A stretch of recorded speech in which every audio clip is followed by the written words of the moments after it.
চণ্ডী পাটের ধ্বনি, মহিষাসুর মর্দিনীর আহ্বান আর ভোরের আকাশে মেঘের ভেলা, সব মিলিয়ে শুরু হচ্ছে বাঙালির শ্রেষ্ঠ উৎসব। মহালয়ার এই পূর্ণ সন্ধ্যায় আপনাদের সবাইকে জানাই শারদীয়ার প্রীতি ও শুভেচ্ছা। বাঙালি হিন্দু সমাজে মহালয়া শুধু একটি পবিত্র দিন নয়, বরং এটি আবেগ, সংস্কৃতি ও আধ্যাত্মিকতার এক সংমিশ্রণ। এই দিনটি দিয়ে সূচনা হয় দেবী পক্ষে, যার মাধ্যমে মাতৃ আরাধনার পথ প্রশস্ত হয়। শাস্ত্র মতে মহালয়ার দিনই মা দুর্গা কৈলাস ছেড়ে মর্তে আগমন করেন সন্তানদের দুঃখ মোচনের আহ্বানে। তাই একে অনেকেই দুর্গাপূজার সূচনা বলেই ধরে নেন, যদিও মূল পূজা শুরু হয় ষষ্ঠী থেকে। হিন্দু শাস্ত্রে মহালয়ার তাৎপর্য গভীর ও বিস্তৃত। এটি পিতৃপক্ষের সমাপ্তি এবং দেবী পক্ষের সূচনার সন্ধিক্ষণ। কি এই পিতৃপক্ষ? দেবী পক্ষই বা কি? বলা হয় দুর্গাপূজার অতীত ছিল মূলত একটি গৃহস্থালী বা জমিদার বাড়ির কেন্দ্রিক আচার, যেখানে দেবী ছিলেন ঘরের অন্দরমহলের আরাধ্যা। তাহলে আজকের দিনে দুর্গাপূজা এক বৃহৎ সামাজিক ও সাংস্কৃতিক উৎসবের রূপ নিল কিভাবে? আর এই পরিবর্তনের মধ্যেও একটি গুরুত্বপূর্ণ প্রশ্ন উঠে আসে, উৎসব পালন করতে গিয়ে আমরা কি পুজোর মূল তাত্ত্বিক দিক থেকে কোনোভাবে সরে যাচ্ছি? আধ্যাত্মিক সাধনা, আত্মশুদ্ধি ও শক্তির আরাধনার যে মূল ভিত্তি দুর্গাপূজাকে কেন্দ্র করে গড়ে উঠেছিল, তা আজ অনেক ক্ষেত্রেই আড়ালে চলে যাচ্ছে বাহ্যিক চাকচক্য ও প্রতিযোগিতার ভিড়ে।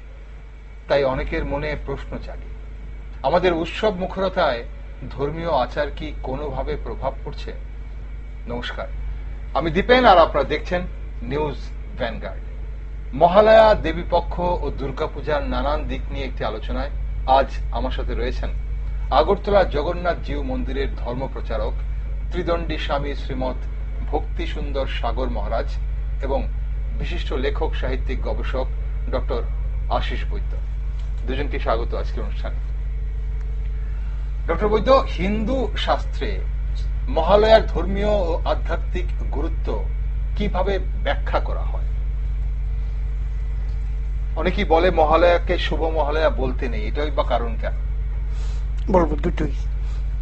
মহালয়া কিন্তু মহারাজ যিনি রয়েছেন তার প্রতি শ্রদ্ধা জানিয়ে বলি, মহালয়া মানে মহান আলয়, মহৎ আলয়। আমরা যদি সন্ধি বিচ্ছেদ করি, মহাযোগ আলয়। এখন মহা আলয় কোনটা? আবার অন্য একটা ব্যাখ্যা আছে যে যেখানে সূর্য এই সময়ে যে তার যে সংক্রমণ ঘটে, সেখানে একটা আলয় ঘটে, কিংবা সেখানে একটা সংক্রমণ ঘটে, ওইটাকে কেউ বলছেন। কিন্তু প্রকৃত প্রস্তাবে আমাদের কাছে মনে হয় যে মহান আলয়, মহা আলয় মানে বাসভবন, সেই অর্থে হয়তো বোঝানো হয়েছে। কেননা যখন আমরা তর্পণের বিষয়টাতে ঢুকি, তখন জিনিসটা আরেকটু পরিষ্কার হয়। তো মহালয়া আমরা যখন জানি দেবী দুর্গা যখন তার যে আগমন বার্তা, আমরা এর আগে তো বীরেন্দ্র কিশোর ভদ্রের সকালবেলায় শুনেই নিয়েছি যে আজই আশ্বিনের শারদপ্রাতি ইত্যাদি ইত্যাদি।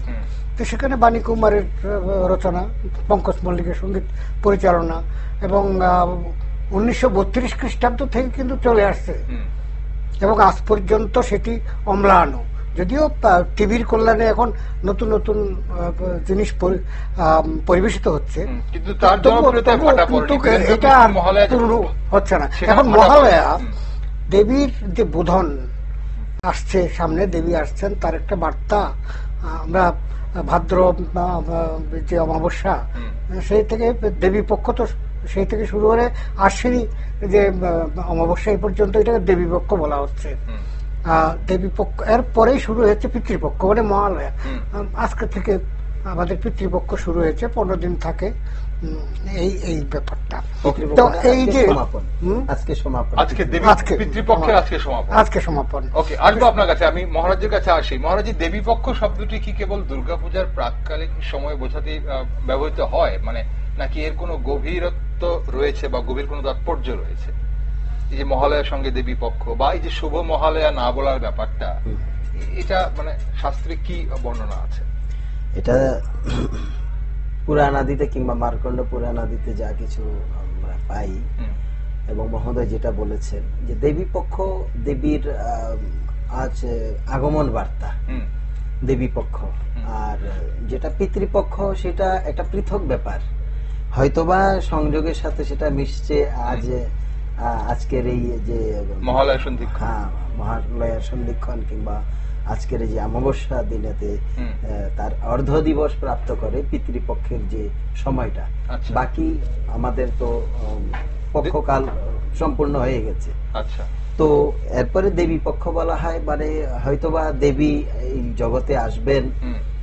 অবশ্য মহিষাসুর যে মর্দিনী, এটা সবাইকে উজ্জীবিত করার জন্য এটাকে মানে চালানো হয়, শোনা হয়, যাতে অসুরের প্রতি আমাদের, কিংবা দেবী যে অসুরের প্রতি যে প্রত্যেক যুগেই আসেন এবং দুষ্কৃতিকে বিনাশ করেন, এটা আমাদের উজ্জীবিত জাগরিত করার জন্য।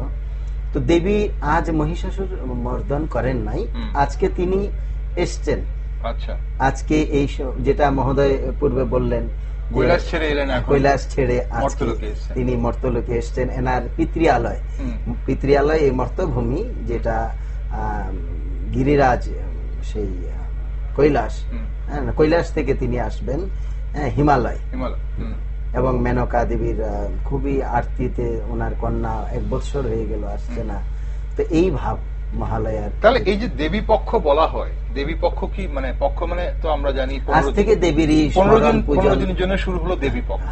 তাহলে এইটা কি শুধু আমাদের এই শরৎকালে যখন দুর্গাপূজা হয় তখনই দেবী পক্ষ পালন হয়, নাকি যখন বাসন্তী দুর্গাপূজা হয় তখনও কোনো দেবী পক্ষ থাকে?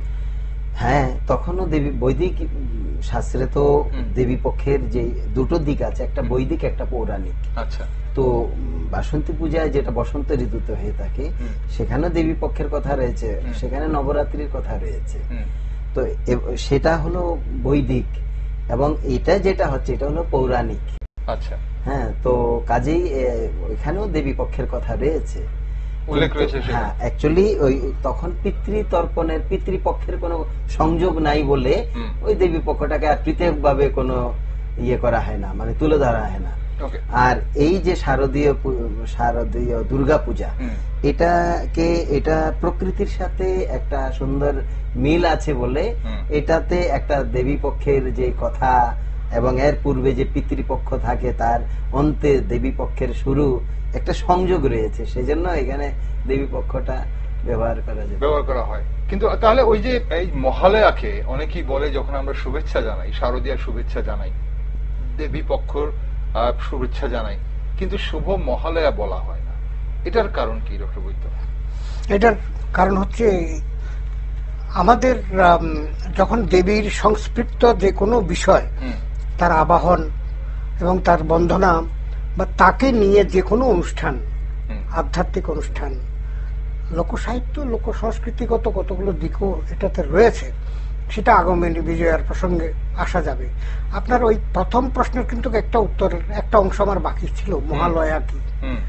মহালয়া আমি বলছিলাম যে মহান আলয়।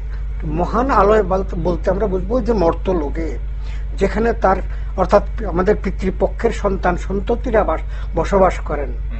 এখান থেকেই যারা প্রয়াত হয়েছেন আমাদের পিতৃপক্ষ বা পূর্বপুরুষরা, তারা গিয়ে একটা যমলোক, প্রেতলোক, নানাগুলো স্তর আছে এইভাবে, তারপরে স্বর্গলোক আছে এইভাবে, ধ্রুবলোক, বিভিন্ন লোকে পরিভ্রমণ করতে করতে যতক্ষণ না তাদের একেবারে, আমরা বৌদ্ধ ধর্মে যেটাকে নির্বাণ বলি, আমাদের মুক্তি যাকে বলি, মহারাজগণ বলেন যে এটা মুক্তি, মুখ্য, এই না হওয়া পর্যন্ত, আত্মার তৃপ্তি সাধন না হওয়া পর্যন্ত তারা প্রতি বছর এমন দিনে বলা হয় আর কি, মহালয়ার দিন, প্রকৃতপক্ষে অশোকাষ্টমী কিংবা পৌষ সংক্রান্তি, নানা দিনই তারা আসেন। বলা হয় যে তারা এই যে জগৎটাকে তারা ফেলে গেছেন, সেই মর্তভূমিতে তাদের সন্তান সন্ততি, যাদেরকে ছোট থেকে বড় করেছেন, নানাভাবে তাদের স্বাস্থ্য শিক্ষা থেকে আরম্ভ করে তাদের যাবতীয় লালন পালন, বাৎসল্য স্নেহ দিয়ে বড় করেছেন, তারা কেমন আছেন, এবং তাদের হাত থেকে সেদিন একটু তর্পণের জল তারা পাওয়ার আশা করেন। এই তর্পণের জল, এটা তিলতর্পণ হতে পারে, আমরা জানি তর্পণ অনেক রকমের আছে, বিশ্ব তর্পণ, রাম তর্পণ, লক্ষণ তর্পণ, ব্রাহ্মণ তর্পণ, নানা ধরনের তর্পণ রয়েছে, তার মধ্যে যে কোনো একটা তর্পণ করলেও হয়, শুধু জল দিয়েও তর্পণ করা যায়। আমরা দেখি অনেক সময় গলা জলে বা বুক জলে নেমে শুধু জল দিয়েও তর্পণ করা হচ্ছে, কুশ তর্পণ, তিল তর্পণ। তাকে এই তর্পণের দ্বারা তারা তৃপ্ত হয়ে তারা আবার ফিরে যান, অর্থাৎ তারা যখন তৃপ্তি লাভ করেন, আমাদের যখন তৃপ্তি লাভ হয় তখন আনন্দ লাভ নিশ্চয়ই হয়, তখন মর্তভূমিও আনন্দ ভুবনে পরিণত হয় বা আনন্দ ভবনে পরিণত হয়। অর্থাৎ আমাদের পূর্বপুরুষ এবং উত্তর পুরুষদের মধ্যে একটা মহামিলন ঘটে। এই মহামিলন ঘটে বলেই এই দিনটির আরেকটি তাৎপর্য রয়েছে, আধ্যাত্মিক তাৎপর্য। সে যাই হোক, আমি মহালয়া প্রসঙ্গ ছেড়ে দিলাম, এবার আপনার ওই দ্বিতীয় প্রশ্নটা চলে আসে। কেন শুভ মহালয়াকে আমরা এর আগেও দেখেছি অনেক আলাপ আলোচনা, অনেকে বলেছেন যে শুভ মহালয়া বলতে নেই। তো আমার প্রশ্ন হচ্ছে এই রকম যে কেন বলতে নেই? শুভ তো নিশ্চয়ই, কারণ দেবী পক্ষে আমরা অতিক্রম করে পিতৃপক্ষে পদার্পণ করেছি কিংবা চলে এসেছি। এই সময়ে আমাদের পিতৃ পুরুষগণ আমাদের কাছ থেকে আজকে এই মহালয়ার দিনে হয়তো তর্পণ গ্রহণ করবেন। তো পিতৃপক্ষ উত্তর পক্ষ আমাদের পূর্ব পুরুষগণ যখন তাদের উত্তর পুরুষদের কাছ থেকে জল নেওয়ার জন্য কিংবা তাদের দর্শন করার জন্য, তারা কেমন আছে এটা জানার জন্য, এটা নানাভাবে আমি সমাজতাত্ত্বিক নৃতাত্ত্বিক নানা ব্যাখ্যা দিতে পারি, তারা কেমন আছে যাদেরকে ছেড়ে এলাম এটা জানতে যখন আসেন, তখন উত্তর পক্ষ মানে উত্তর পুরুষরা এবং পূর্বপুরুষদের মধ্যে মিলন ঘটে। এটা অশুভ হয় কি করে? এই মিলনটা যখন ঘটে মহালয়ার দিনই ঘটে, তাহলে এটাকে অশুভ শুভ মহালয়া বলতে কিছু অসুবিধা নেই। গেল 1 নম্বর পয়েন্ট। সেদিন আমরা শুধু তর্পণ না তো, সেদিন আমাদের মেয়েরা, আমাদের যারা পরিবার পরিজন ফুল কুড়াই, সকালবেলায় উঠে প্রাতঃভ্রমণ করি, হরিনাম সঙ্গীতনের দল বেরিয়ে যায় মহালয়ার দিন। আজকাল হয়তো সেসব দৃশ্য কম দেখা যায়, অ্যাকচুয়ালি তো হয়, গ্রামে গঞ্জে এখনো তো হয়। তো সেখানে একটা আনন্দ, যেখানে আমরা এখানে কি দেখছি, আশ্বিনের শারদ প্রাতে সেজে উঠেছে আলোক মঞ্জির ধরণীর বহিরাকাশে অন্তর্হিত মেঘমালা, প্রকৃতির অন্তরাকাশে একটা বীরেন্দ্র কিশোর বলেছেন, সেই প্রকৃতি সেজে উঠেছে নানাভাবে। কি জন্য? মাকে আহ্বান করার জন্য, মাতৃবন্ধনার উপযুক্ত পরিবেশ রচনা করার জন্য। আপনি মাঝখান দিয়ে মহারাজজিকে একটা প্রশ্ন করেছিলেন সঙ্গত, বাসন্তী পূজা, দুর্গা পূজা, শারদীয়া দুর্গা পূজা, দুটোর মধ্যে কিন্তু খানিকটা পার্থক্য রয়ে গেছে বলে আমি বিশ্বাস করি। আমি যুক্তি দিয়ে বুঝাচ্ছি। বসন্তকালে রাবণ রাজা পূজা করেছিলেন বাসন্তী পূজা, বাসন্তী পূজার প্রচলন কিন্তু রাবণ রাজা করেছেন। আর শারদীয় দুর্গা পূজা রাবণকে বধ করার জন্য করা হয়েছে, রামচন্দ্র করেছেন। অকাল বোধন বলা হচ্ছে কারণ কি বসন্তকালে নয়, বসন্তকাল একটি সুন্দর ঋতুরাজ বসন্ত, সেটাও দেবীকে পূজা করার জন্য একটা পরিবেশে। এখন ওই তিনি আমাদের মহারাজজি বলছিলেন পৌরাণিক মতে যেভাবে বলি না কেন মানুষের সৃষ্টি করে, পুরাণও মানুষ সৃষ্টি করেছে, বেদও মানুষের সৃষ্টি করেছে। মানুষ বলতে ঋষি কল্প মানুষ যারা উন্নত স্তরে তো চলে গিয়েছেন তারা রচনা করেছেন, মানুষের সৃষ্টি। সেই যাই হোক, দেবতার রবি ঠাকুর বলেছেন দেবতারে প্রিয় করি প্রিয়ের দেবতা, আমরাই দেবতা তৈরি করেছি। মানে এইটাকে যদি আপনি সমাজতাত্ত্বিক ভাবে বলেন, দেবতা আমাদের অন্তর মন্দিরে। এখানে বলছেন রবি ঠাকুর বলছেন অযোধ্যা কোথায়? অযোধ্যা আমাদের অন্তরে। অর্থাৎ আমরা ক্রিয়েটিভ, আমরা তৈরি করেছি সৃজনশীল ভাবনার দ্বারা আমাদের ভক্তি রসকে আস্বাদন করার জন্য আমরা এটা তৈরি করেছি। এই জন্য যুগে যুগে পুরুষরা মানুষ রূপী মানব দেহেই জন্ম মৃত্যু নিয়েই তারা এখানে জন্মগ্রহণ করেছেন। আপনি বলছেন এখানে তাহলে অশুভর কিছু নেই? না, অশুভর কিছু নেই, শুভর। আমি একটু মহারাজজিকে জানতে চাইবো, মহারাজজি এই যে শুভ মহালয়া বলা হয় না, যে ব্যাখ্যাটা ডক্টর বৈদ্য দিলেন যে পূর্বপুরুষ এবং যারা উত্তরসূরি যারা তাদের যে মিলনের যে সন্ধিক্ষণ বা এই সময়টাকে কি করে অশুভ হতে পারে?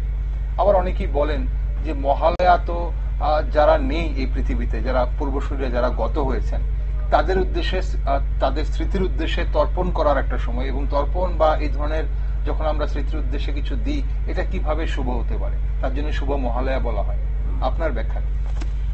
যেটা মহালয়া বলতে আমরা যেটা জানি সেটা হলো দেবীর বিষয়, এটা পিতৃপক্ষের সাথে কোনো সংযোগ নাই আমি মনে করি। আচ্ছা, মহালয়াটা তো সম্পূর্ণ দেবীর আহ্বান, দেবীর আগমনী মহালয়া, এখানে পিতৃপক্ষের কোনো কথা নাই। কিন্তু এই একই তিথিতে দুটো সংযোগ হচ্ছে বলেই আমরা মহালয়া বলতে মনে করি পিতৃপক্ষের কিছু না, ওইটা পৃথক। আচ্ছা, পিতৃপক্ষটা এতদিন হয়ে আসছে, আজকে অন্তিম দিবস, মানে আজকের ওনারা তর্পণ পাবেন পূর্বাহ্নের কিছুটা সময়। তো এটার সাথে মহালয়া শুভ অশুভের আমার বিচারে এখানে তো শুভ মহালয়া বলা যেতে পারে, যে দেবীর শুভাগমন, যেটা মহোদয় বলেছেন বলা যেতে পারে শুভ দেবীর শুভাগমন। তাহলে যে পিতৃপক্ষ শেষ হচ্ছে আপনি বলছেন আজকের প্রথমার্ধে, আজকের দিনের প্রথমার্ধে শেষ হচ্ছে।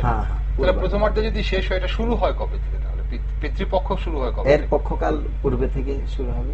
আচ্ছা, মানে 15 দিন আগে থেকে। 15 দিন। তার আগে কি থাকে তাহলে? মানে ধরুন এখন তো দেবী পক্ষ চলছে, আজকে শুরু হলো দেবী পক্ষ, 15 দিন চলবে। তার আগের 15 দিন ছিল পিতৃপক্ষ। অ্যাকচুয়ালি এটা কি না, আগে দেবী পক্ষ পরে পিতৃপক্ষ। সরি উল্টো বলেছি। প্রথমে পিতৃপক্ষ, আজকে দেবী পক্ষ। তাহলে পিতৃপক্ষের আগে কি অন্য পক্ষ থাকে নাকি? মহোদয় যেটা বলেছেন সেটাই আমি বলছি। মানে পুরাণে বর্ণনা আছে কি আমাদের যে 1 বছর সময় আছে পিতৃপুরুষগণ, যেটা মহোদয় কিছুক্ষণ পূর্বে বললেন, খুব সুন্দরভাবে বললেন যে আমাদের পিতৃপুরুষগণ কে কি কর্ম প্রভাবে কোথায় ছিটকে আছেন, কোন ব্রহ্মাণ্ডে আছেন, কোথায় আছেন আমরা জানি না। তো ওনাদের প্রতি একটা সময় নির্ধারণ করা হয়েছে, কেহ যদি উদ্ধার না হয়, কেহ যদি উন্নত গতিতে, উন্নত স্তরে কিংবা ঊর্ধ্ব গতিতে যেতে কোনো বাধা প্রাপ্ত হন, তো ওনাদের জন্য পৌরাণিক বিধিমতে এই পক্ষকাল একটি মুহূর্ত ধরা হয়েছে। যে এই এক পক্ষকাল ওনারা পৃথিবীকে স্পর্শ করতে পারবেন এবং এই পৃথিবীতে এসে এনারা এনাদের যারা অনুগামী উত্তরাধিকারী তাদের থেকে তর্পণ গ্রহণ করতে পারবেন। এই জন্য আমরা কি করি, আমরা খুব ব্যস্ততা দেখাই, কিন্তু এই তর্পণটা 15 দিনই করা যেতে পারে। ডেলি করা যেতে, যেটা মহোদয় বললেন। মানে দেবী পক্ষের 15 দিন না পিতৃপক্ষের 15 দিন? পিতৃপক্ষের আগের 15 দিন পুরো রোজই করা যায়। হ্যাঁ, করা যায়। আমাদের মানুষ শেষ দিনটাকে বেছে নেয়। এটা একদিকে মনে করে ঠিক আছে দেবীর একটা শুভাগমন, সবকিছু মিলিয়ে এই দিনটাই শুভ দিনটাকে বেছে নেয়, কিন্তু এটা একটা তাড়াহুড়া লেগে যায়। আমরা অনেকেই বুঝি না বিষয়গুলো। এক পক্ষকাল স্বাভাবিকভাবে দেখুন, আপনি কোথাও যখন এনারা যখন আজকের এই তিথিতে কিন্তু এই পৃথিবী ছাড়ার সময় মুহূর্ত, তাড়াহুড়ো লেগে যায়, ওনারা এই পৃথিবী ছেড়ে চলে যাবেন, এনারা থাকতে পারছেন না। এনাদের কাছে আমাদের নিকট যদিও কয়েক ঘন্টা সময়, এনাদের কাছে কয়েক মুহূর্ত সময় থাকে তাড়াহুড়োর মধ্যে। তো আজকের তর্পণেতে হয়তোবা তারা সেটাকে তৃপ্তির সহিত গ্রহণ নাও করতে পারেন। এই জন্য 15 দিনই করুন, কিংবা 15 দিনের মধ্যে যে কোনো একদিনে করতে পারেন, আগে থেকে দিয়ে দিলে। আর এই তর্পণেতে এটা একটা সুবর্ণ সুযোগ পরমেশ্বরের দ্বারা নির্ধারিত হয়েছে। এখানে কোন রকম আপনি আর্থিক ভাবে কোনো আড়ম্বনার কোনো কথা নাই, আড়ম্বরের। এখানে আপনি তিল তর্পণ, তুলসী, পুষ্প, ধূপদীপ দ্বারা অর্পণ করলে ওনারা প্রাপ্ত করবেন। শুধু জল দিয়ে করতে পারেন। এমনকি তাও বলেছেন যদি কোনো বৈদিক শুদ্ধ ব্রাহ্মণ নাও পান, তারপরে যদি আপনার মধ্যে শুদ্ধ সদাচার পরায়ণতা আপনি হন, আত্মবিশ্বাস থাকে, আপনি নিজেই তাদের নাম স্মরণ করে তর্পণ করলে তৎক্ষণাৎ ওনারা এটা প্রাপ্ত করবেন। ওকে, তো মহালয়ার এবং দেবীপক্ষ বা এই যে আমরা পিতৃপক্ষ বলি, তার তাৎপর্য খুব সুন্দরভাবে ব্যাখ্যা করলেন মহারাজজি এবং ডক্টর বৈদ্য। আমরা যখন দুর্গাপূজার কথা বলি, আসলে মহালয়া এলেই বাঙালির মনে পুজো এসে গেছে বলে একটা অন্যরকম অনুভূতি জেগে ওঠে, এবং আজকে থেকে শুরু করে আমরা পুজোর প্রত্যেকটা মুহূর্ত যেন আমরা পুজোকে আনন্দ করি বা উপভোগ করি। একটা সময় ছিল যখন সপ্তমী এলে মনে হতো যে পুজো এসছে, কিন্তু এখন মহালয়া থেকেই শুরু হয়ে যাচ্ছে পুজো। এখনই অনেক দেখা যায় বিভিন্ন শহরে অনেক মণ্ডপ উদ্বোধনও হয়ে গেছে মহালয়ার সময়। এখন প্রশ্ন হচ্ছে যে দুর্গাপূজা নিয়ে আমাদের অনেকগুলো কথা জমছে, আস্তে আস্তে অনেকগুলো কথা জমছে এই কারণে, কারণ আজকাল আমরা দুর্গাপূজাকে নিয়ে এতই আনুষ্ঠানিকতা করছি যে আমাদের আচারগুলো সব ঠিকঠাক জায়গায় যেমনটা রচিত হয়েছিল বা যেভাবে উৎপত্তি হয়েছিল সেভাবে আছে কিনা তা নিয়ে প্রশ্ন। কিন্তু তার আগে অনেকেই হয়তো এখনো ঠিকভাবে জানে না যে দুর্গাপূজার উৎপত্তি কিভাবে এবং কবে থেকে শুরু হয়। কৈলাস থেকে মা আসছেন, মহালয়ার দিন মা স্বামী গৃহ ছেড়ে পিতৃগৃহে আসেন, সেখানে পক্ষকাল থাকবেন বলে। এটা অনেকেই জানে, কিন্তু বাকিটা জানে না। তো ডক্টর বৈদ্য, এই যে ব্রিটিশ আমলে বা তার আগে দুর্গাপূজা কিভাবে পালিত হতো এবং গ্রাম বাংলায়, এটা যদি আমাদের একটু সংক্ষিপ্ত আকারে বলেন, তারপর আমরা আচার অনুষ্ঠানের দিকে যাচ্ছি। ব্রিটিশ আমলের আগে আমরা তো আসলে ওই মহারাজজি যেটা বলছিলেন পুরাণ এবং আমাদের ওই যে বেদ, বৈদিক শাস্ত্রধর্ম মার্কেন্ড পুরাণ রয়েছে, দেবী ভাগবত বলে একটা বই আছে, পুরাণ, দেবী পুরাণ, দেবী ভাগবত বলে এটা কেউ কেউ। তো এই যে সুনির্দিষ্ট ভাবে আমাদের কিছু গ্রন্থ রয়েছে, সেসব গ্রন্থের মধ্যে পরিষ্কার বলা হয়েছে যে নির্দিষ্ট কতগুলো, মানে আমরা প্রত্যেক দিন কিন্তু ওই বলছিলেন তিনি তর্পণ করতে পারি, পূজা করতে পারি। ফর এক্সাম্পল, দুর্গা বাড়িতে প্রতিদিনই দুর্গা পূজা হয়, আপনি প্রতিদিনই করতে পারেন ক্ষমতা থাকলে।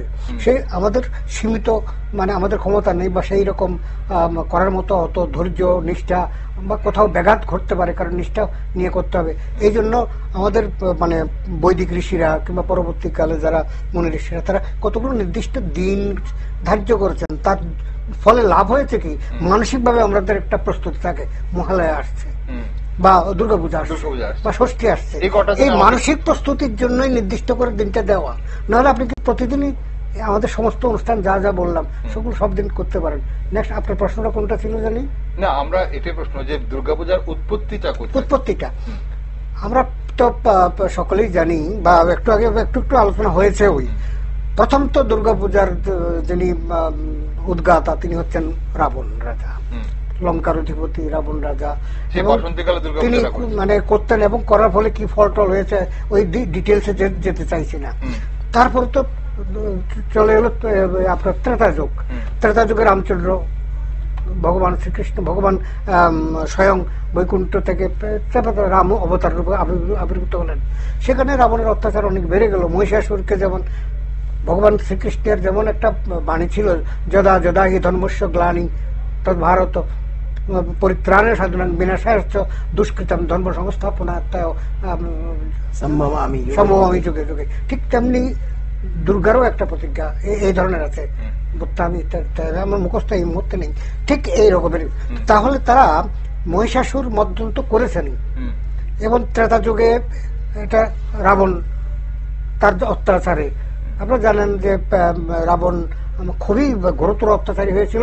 তার সর্বশেষ অত্যাচার হলো নারী নিগ্রহ, নারী অপহরণ, এবং সেই নারীকে বন্দী করে রাখা এবং তাকে নিজের গৃহিণী হিসেবে ব্যবহার করার আকাঙ্ক্ষা, অশুভ আকাঙ্ক্ষা।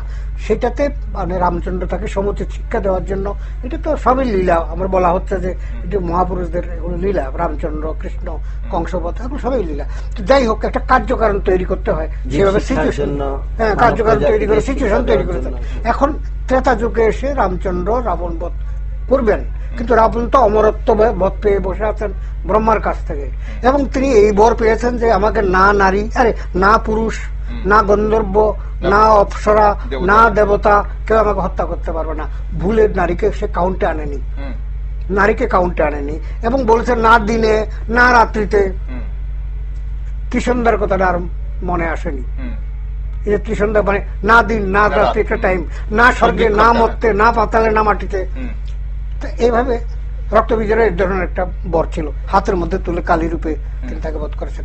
সুতরাং সেখানে আমরা দেখতে পাচ্ছি যে দেবীর এই যে অকাল বোধন যেটা বলছে, রামচন্দ্র তার প্রয়োজনে না, শুধু লোকশিক্ষার প্রয়োজনে নারীদের গায়ে হাত দিলে, মেয়েদেরকে অন্যায়ভাবে তাদের মানে কেশাকর্ষণ করলে কিংবা জোর করে তাকে অপহরণ করলে কি শাস্তি, সেটা একটা লোকশিক্ষার দিক থেকেও কিন্তু বাস্তবেও আমরা আজও দেখছি রাবণরা কিন্তু রয়ে গেছেন নানা রূপে সেখান থেকে। তো সেই যাই হোক, তো এখানে অকাল বোধন সেই সেখানে রাম পুজো করেছিলেন, রাম পুজো করলেন, সেখান থেকে প্রচলিত পুজো শুরু হলো।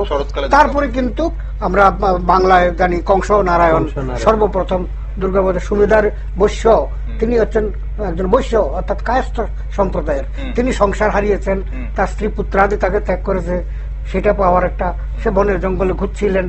ওইদিকে মানে কংস নারায়ণ সে রাজ্য হারিয়ে টারিয়ে, এটা মার্কণ্ড পুরাণের অন্তর্গত, সুরত রাজার কথা, সুরত তো সত্য যুগে এটা। হ্যাঁ, যাই হোক, সুরত রাজাকে আমরা প্রথমে ধরতে পারি। তারপরে কংস রাজার বাংলার যদি ভূমিকায় বলি, বাংলার ভূমিকায়, বাংলার পটভূমিকায় কংস রাজা, কিন্তু সার্বিকভাবে সুরত রাজা এবং সুবেদা বৈশ্য সর্বপ্রথম মর্তভূমিতে দুর্গাপূজা মানে রামচন্দ্রের পরে তার দেখানো পথে শরৎকালে শারদীয় দুর্গাপূজা বলা হয় এই কারণে। প্রকৃতি ওই মানে বসন্তকালে যেমন একটা রূপ রয়েছে, শরৎকালের একটা আলাদা রূপ হয়েছে, কারণ শিউলি বসন্তকালে ফোটে না, মানে পদ্ম সে সময় অ্যাভেলেবেল হয় না, কেউ অনেক বেশি 108টা নীলপদ্ম দিয়ে পূজা করেছিলেন। সুতরাং শরৎকালে একটা আলাদা মাধুর্য আছে। আপনারা জানেন যে রবি ঠাকুরের প্রিয় ঋতু বর্ষা, যেমন শরৎ তার থেকে বেশি, তার শারদ সুন্দরী।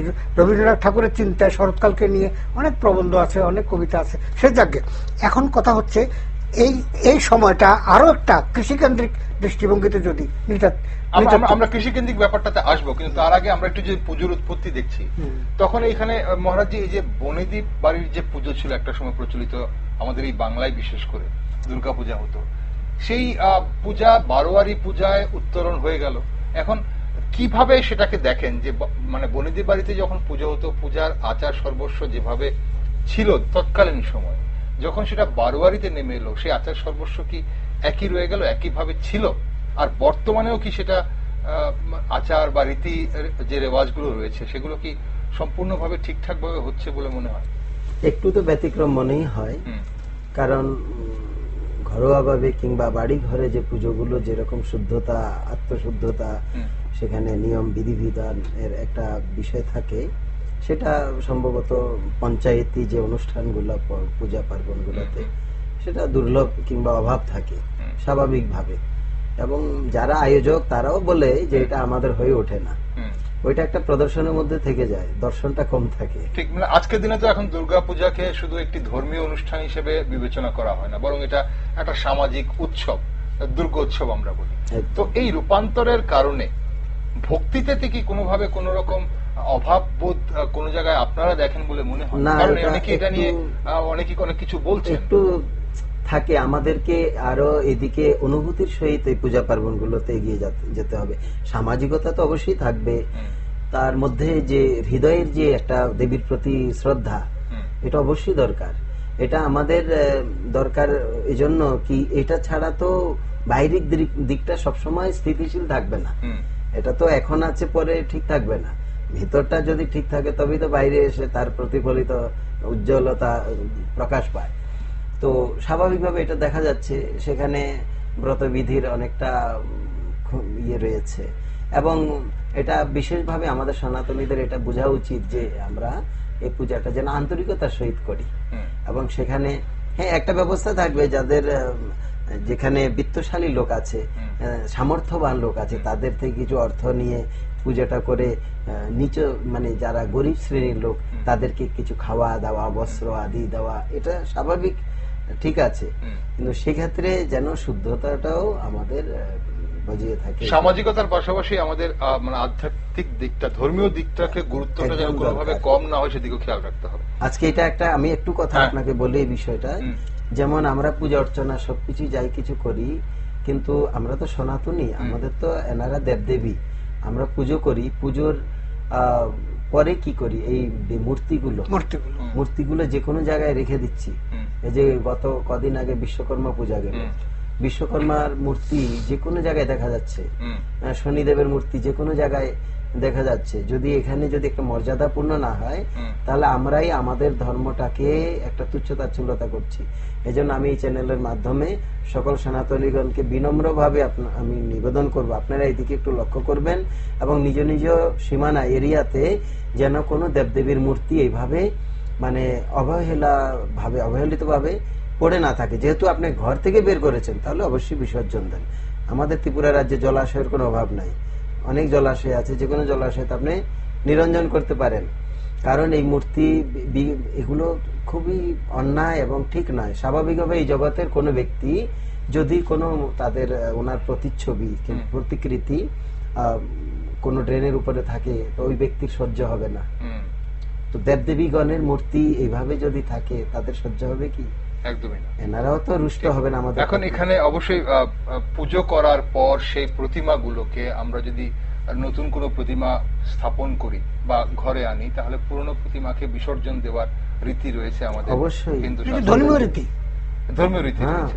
এবং এখানে আরো একটা বিষয় নিয়ে যখন আপনারা এই বিষয়টা উত্থাপন করলেন, ডক্টর বৈদ্য প্রকৃতি নিয়ে বলতে চাইছিলেন, কারণ মা দুর্গাকে পরমা প্রকৃতিও বলা হয়, এবং প্রকৃতি রূপেই দুর্গাকে অনেকেই পুজো করেন।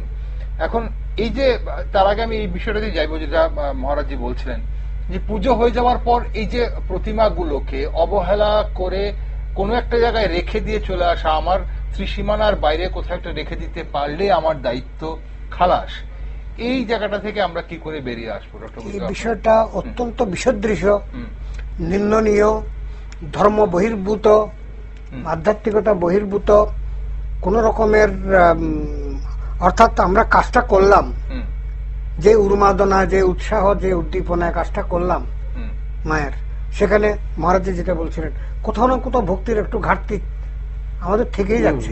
আর এটা তার প্রকৃষ্ট উদাহরণ যে আমরা কালকে যাকে ধূপ ধুনা দিয়ে নবদ্য টবদ্য সাজিয়ে তার মানে ধূপতি নৃত্য টিত্য করে টরে যাকে এভাবে আনলাম, ট্রাকে করে আনলাম, নাচতে নাচতে পুজো করলাম, আবার এবার জলে ফেলে দেওয়ার কথা, তা না হলে একটা বট গাছের নিচে বা কোন একটা শেওড়া গাছের নিচে, শেওড়া গাছের পেটনি রেখে দিলাম।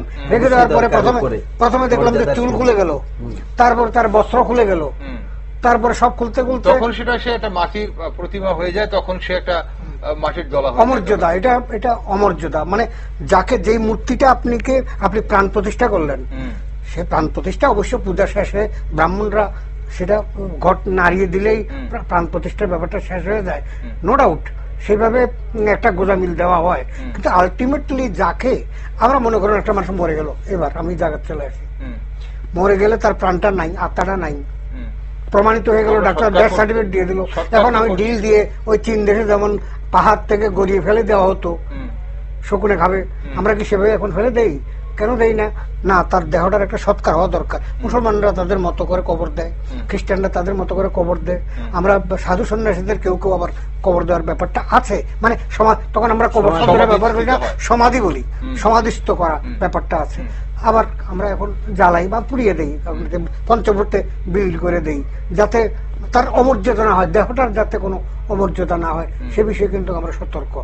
এখানে কোনো ব্যত্যয় ঘটলে ঠিক এটাকেও ওইভাবে যদি মনে করতাম আমরা, যে এই যে কালীকে পূজা করলাম কালকে এত সাড়ম্বরে, পরশুদিনই তাকে বা কালকেই তাকে নাচতে নাচতে একটা গাছের তলায় রেখে দিয়ে এলাম, এখানে কি কোনো পার্থক্য আছে ডক্টর বৈদ্য? আমরা দুর্গাপূজায় মা দুর্গার প্রতিমা বিসর্জন দেওয়া হয়, 100টার মধ্যে হয়তো 99.99% বিসর্জন দেওয়া হয়, কিন্তু বিশেষ করে আমরা দেখি যে বাড়ি ঘরে যে পুজোগুলো হয়, বিশেষ করে লক্ষ্মী পূজা, সরস্বতী পূজা, এমনকি কালী পূজা পর্যন্ত, সবটার কথা এখানে এই বিসর্জন গুলো, প্রতিটা মূর্তিরই বিসর্জনের বিধি আছে।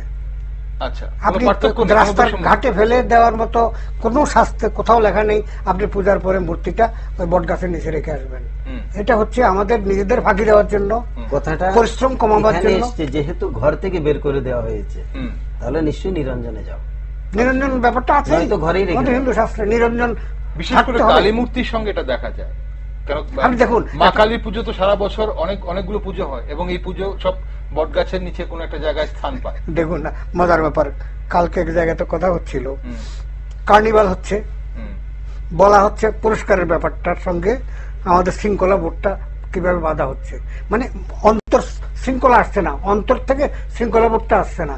বলে দেওয়া হয়েছে এই বিচারকরা বসে আছেন, এখান দিয়ে ডিজ বাজানো যাবে না, তো সেই জায়গাটা ডিজ বাজানো হলো না, তো মানে 100 মিটার পার হয়ে ডিজ বাজাতে আরম্ভ করলো, কারণ এখানে তো আর পুলিশ নেই বা বিচারকরা এখানে বসে নেই। মার্ক, তাহলে আমাদের যখন চিন্তা করছি সেটা কোনো ভয়ে বা কোনো চাপে করছি কিনা বা কোনো লোভে করছি কিনা, আর নাকি আমার অন্তর থেকে ভক্তি থেকে আসছে কিনা। আপনি এখন দেখুন, যে কোনো প্রতিমা আনার সময়, যে কোনো বলবো না, মানে বেশ কিছু, এবং বিসর্জনের সময় যেভাবে নাচগুলো হয় উইথ ডিজ, ডিজের সঙ্গে যে নাচগুলো হয় তার মধ্যে নারী এবং পুরুষ প্রায় 50-50 থাকে। এটা তো আমাদের সকল সনাতনীদের ভাবতেই হবে, এটা আছে কি কোথাও আমাদের হিন্দু শাস্ত্রে কোথাও এই বিষয়টা একদম নৃত্য করুন।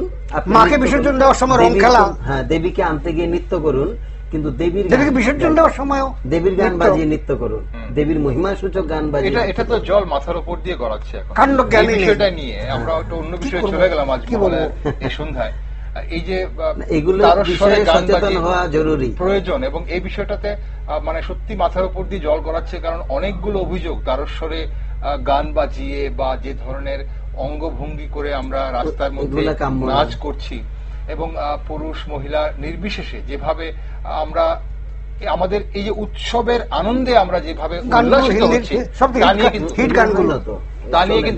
তা নিয়ে কিন্তু অনেকগুলো প্রশ্ন উঠছে।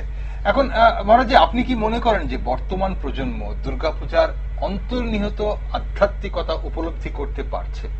এটা কি যদি সত্যি পেরে থাকে তাহলে তো নিশ্চয়ই সেটা খুব ভালো, আর যদি না পেরে থাকে তাহলে কোথায় সমস্যাটা, কোথায় হয়েছে, ভুলটা কোথায় হয়েছে? আমরা কি পারলাম না তাহলে পরের প্রজন্মের কাছে মা দুর্গাকে সেভাবে প্লেস করতে? এটা নিশ্চয়ই প্রত্যেক ব্যক্তি জানে কোনটা বিধি কোনটা অবিধি, কিংবা বিশেষ করে যারা পুজো করছেন ওনারাও জানেন কোনটা বিধি কোনটা অবিধি, কিন্তু মনের আবেগে এনারা বিবেক হারা হয়ে যান অনেক জায়গায় দেখা যায়। যার জন্য যেটা ওই দেবীকে আনতে গেলে যেখানে দেবীর মহিমা সূচক কোনো গান নেই, সেখানে শুধু অন্য কিছু গান, যে বিকৃত গান, যেই শব্দগুলো বাবার সামনে ছেলের সামনে বাবা সবাই আছে, তো এখানে এই শব্দগুলো শুনলেও তো একটা সংকোচ ব্যাপার আছে, অথচ এটা স্বাভাবিক, এটা একটা মানে সমাজের কি বলে একটা মডার্ন যুগের সাথে এটা বলে এটা চলে, এখানে এরকম একটা ব্যাপার চলে এসছে। তাহলে আমরা আমাদের ধর্মীয় যে রীতিনীতিটা, ধর্মীয় যে ভাবনাটা, ধর্মীয় যে পবিত্রতাটা, এটা থেকে একটু সরে যাচ্ছি কিনা? একদম সেটাই প্রশ্ন আসছে যে পুজোর তাত্ত্বিক দিকটা বজায় রাখতে এটা যারা আয়োজক, যারা পূজা করছেন, এনারা নিশ্চয়ই জানেন এই বিষয়টা, এনাদেরকেই মানে ভাবতে হবে। ডক্টর বৈদ্য, অনুষ্ঠানের সময় ফুরিয়ে আসছে, মানে এই যে পুজোর তাত্ত্বিক দিককে বজায় রাখার জন্য কি ধরনের উদ্যোগ বা সচেতনতা থাকা দরকার, এবং সেটা মানে আপনার কি মনে হয় বিশেষ করে যারা উদ্যোক্তারা তাদের, বা আমরা যারা সনাতনীরা আমাদের উৎসবকে নিয়ে, আমাদের ধর্মীয় উৎসবকে নিয়ে আমরা কতটা সচেতন আছি এবং কোন কোন জায়গায় সচেতনতা প্রয়োজন বলে আপনার মনে হয়? প্রথম কথা হচ্ছে যে আমাদের আমরা যেটা বলছিলাম যে স্বতঃস্ফূর্ততা, যেটা মানে আমাদের শৃঙ্খলা, পূজার সঙ্গে শৃঙ্খলা কথাটা একেবারে, শৃঙ্খলা বোধ কথাটা ওতপ্রোতভাবে জড়িত। শৃঙ্খলা ছাড়া যে কোনো আমাদের যে কোনো আধ্যাত্মিক পীঠস্থানে শৃঙ্খলার বাইরে তো আমরা এক পা দিতে পারি না। সেভাবে সুশৃঙ্খল ভাবে যে বেদের বা পুরাণের কিংবা আমাদের যে সমস্ত শাস্ত্রীয় গ্রন্থগুলো আছে, দুর্গাপূজার জন্য চণ্ডী, আমি একটা কথা বলতে ভুলে গিয়েছিলাম, মহালয়ার দিন চণ্ডী বাতও হয় কিন্তু বাধ্যতামূলক, এই জন্য এটা শুভ, এটা বলছিলাম। সে যাকে এখন বলছি যে প্রতিটি আমাদের কাজ, এটা প্রতিটি কাজের মধ্যে যেমন শৃঙ্খলা থাকবে, ঠিক তেমনি পুজোর সময় শৃঙ্খলা একটু বেশি থাকবে, কেননা সেখানে মহামায়াকে আনছি, একেবারে পাশের বাড়ির একজন মহিলাকে ডেকে আনছি না, মহামায়াকে আনছি। মানে কি, মানে পরমা প্রকৃতি, যিনি মানে যাকে বিষ্ণু পর্যন্ত প্রণাম করেন, নমস্কার করেন, ব্রহ্মা বিষ্ণু মহেশ্বর তাদের ইচ্ছাতেই সৃষ্টি হয়েছিলেন দেবী দুর্গা, এবং কিভাবে সৃষ্টি হয়েছিল সকলেই জানে, বিভিন্ন দেব দেবীদের তেজের দ্বারা একটা সমন্বিত হয়ে। এখানে একটা বার্তা আছে, নারী পুরুষের সমন্বিত রূপ ছাড়া কোনো মঙ্গল কাজ হবে না, একটা বার্তা মেসেজ রয়ে গেছে।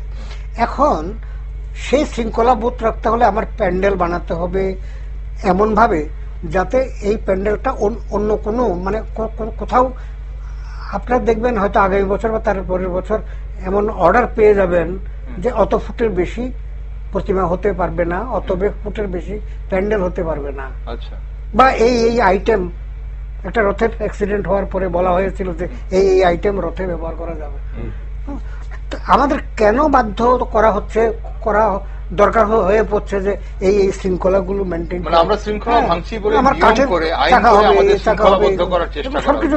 তো দুর্গাপূজার ক্ষেত্রেও আমাদের নবপত্রিকা বলেন, কলা বউ বলেন, প্রত্যেকটা জিনিসে কি কি আইটেম থাকবে, কোন কোন গাছের ডালা, শাখা, অশোকা বা অন্যান্য বিল্লপত্র কি কি থাকবে নবপত্রিকা বানাবার সময়, তারও নির্দিষ্ট করা আছে, একদম শাস্ত্র নির্দিষ্ট, কি কি মন্ত্র হবে, কি কি কারা কারা পূজা পাবেন, সবকিছু আছে।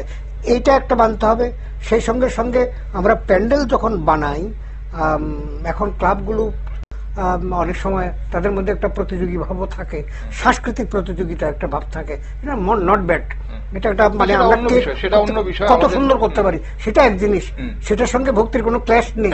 ভক্তির ক্ল্যাশ যখনই হয়, যখন আমি মশারি ডালের মূর্তি এখানে দেখেছি আমি নিজের চোখে, এখন আর হয় না অবশ্য, খেসারির মূর্তি, টাকার মূর্তি মানে মুদ্রার দিয়ে মূর্তি, নারিকেলের ছোবড়ার মূর্তি, শিল্পের নামে বেশ কিছুদিন, বেশ কয়েক বছর এটা হতো, এটা এখন আর হয় না অবশ্য। তাহলে ক্লাবে আপনার নিরঞ্জন সময় একটা ফাইট হতো, মানে মারামারির মতো ঘটনা ঘটতো, এগুলো আর এখন ঘটনা। এগুলো হচ্ছে পজিটিভ দিক।